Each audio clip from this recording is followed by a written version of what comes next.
लेकिन डॉक्टर साहब एक बात बताइए, समाजवादी पार्टी कहती है एक्सप्रेसवे उसने बनवाया, मेट्रो उसने बनवाया, उधर और भी पार्टियां कहती हैं इन्होंने छोटे छोटे दलों का गठबंधन बना लिया, कोई जाति, क्योंकि बैकवर्ड पॉलिटिक्स अगर हम कहें तो यूपी इलेक्शन का इस बार सबसे बड़ा मास्टर कार्ड है। देखिए, पहली बात तो पिछली सरकार में आधा एक्सप्रेसवे बना था, केवल आधा एक्सप्रेस, वो जो लखनऊ आगरा एक्सप्रेसवे था, आधा हमारी सरकार ने आके बनाया।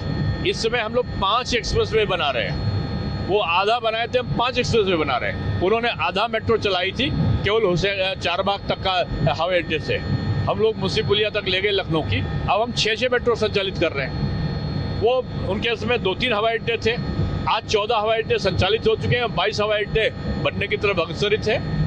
हम हर चीज में उनसे बढ़त हासिल किए हुए, एक गुना नहीं, कई गुना। और रहा कि वो जाति का इक्वेशन बैठाने की बात कर रहे हैं, वो हर बार गठबंधन करते हैं। गठबंधन कौन करता है? जिसका अपने पर विश्वास इनको नहीं रहा, वो हर बार साथी बदलते रहे, हर बार गठबंधन बदलते रहे, और अब वो हर बार नया गठबंधन करते हैं और हर बार नए तरीके से हारते हैं। तो अनुप्रिया और कहा जाए निशाद हमारे साथ प्रारंभिक दौर से वो हमारे स्वाभाविक साथी के रूप में काम कर रहे हैं। इनके बदलते रहते हैं। इनके जो गठबंधन के लोग हैं, बार राहुल जी, तीसरी बार जयंत जी, चौथी बार कोई और जी, तो इनके साथी आते हैं, उनको छोड़कर चले जाते हैं। हमारे साथी जो पहले थे वही आज भी। आपका कहना है कि सपा प्रयोग कर रही है पर सफल नहीं हो रही है।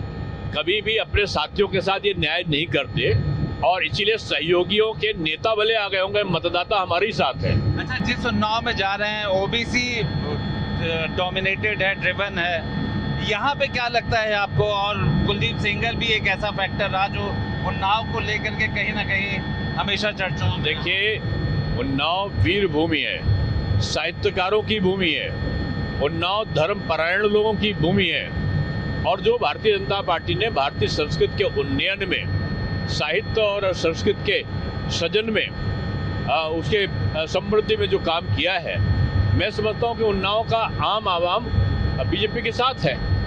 और हमने जातियों का कभी कोई बंधन नहीं किया। हमारे वहाँ अगर जाति का आप उल्लेख करते हो तो लोधी राजपूत वैसे संत हैं, साक्षी महाराज, वो कोई जाति नहीं है। हर जाति को देखो, अब वैश्य भी है तो अब राजपूत भी हैं, तो अब ब्राह्मण भी हैं, तो कोई और जात की भी है, अनुसूचित जात की भी। बीजेपी गुलदस्ता होता है ना, उसी तरीके से हमने कर रखा है। हम जातिगत विद्वेष ना फैले, सब मिलकर काम कर सके, इसके लिए हमारे पार्टी संगठन काम करता है। कल जब ओम प्रकाश राजभर अपने बेटे के नामांकन में जा रहे थे तो उनसे बदसलूकी की गई, ये आरोप है, उन्होंने लगाया है। ऐसा क्यों होता है? मुझे इसकी जानकारी नहीं है, लेकिन मैं इतना कह सकता हूँ कि जो राजनीतिक शुचिता है और जो आपस में समन्वय और सौहार्द है, वो विपक्ष और सत्ता पक्ष का भी वो हमेशा सौहार्दपूर्ण वातावरण में ही रहना चाहिए। ओम प्रकाश राजभर, हाँ जी। लेकिन हो सकता है कुछ लोग उनके उससे कोई असहमत रहे हो, लेकिन जो भी हो वो ठीक नहीं है। कहीं भी हो, सबके साथ एक अच्छा व्यवहार होना चाहिए। ओम प्रकाश राजभर कहते हैं कि वो किंग मेकर हैं, इस बार बीजेपी कहीं नहीं है और अखिलेश को मुख्यमंत्री बनाएंगे।